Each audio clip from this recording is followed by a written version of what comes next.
এবং চুল যখনই পড়তে থাকে যে বয়সই হোক মানুষ উদ্বিগ্ন হয়ে যায়, মন খারাপ হয়ে যায়।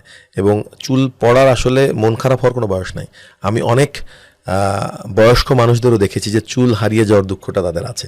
তো এখন আমাদের চুল পড়ার অনেকগুলো ধরন আছে, তার মধ্যে বিশেষ একটা ধরন আছে যেটাকে আমরা এফ্লুভিয়াম বলে থাকি।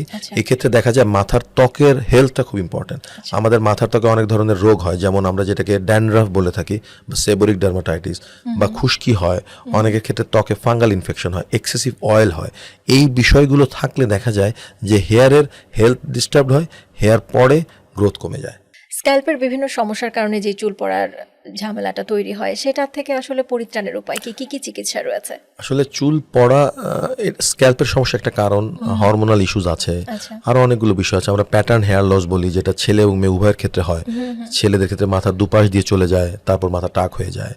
মেয়েদের ক্ষেত্রে শীতই বড় হতে হতে টাক হয়ে যায়, হেয়ার লাইন পেছনে চলে যায়। এই ট্রিটমেন্ট কতগুলো সেট ট্রিটমেন্ট আছে। একটা হচ্ছে কারণগুলো বের করার চেষ্টা করি, তার ভিটামিন ডি এর ডেফিসিয়েন্সি আছে কিনা, থাইরয়েডের সমস্যা আছে কিনা, ডায়াবেটিস আছে কিনা, হিমোগ্লোবিন ঠিক আছে কিনা, মানে অ্যানিমিয়া আছে কিনা, এই বিষয়গুলো কারেক্ট করা প্রয়োজন।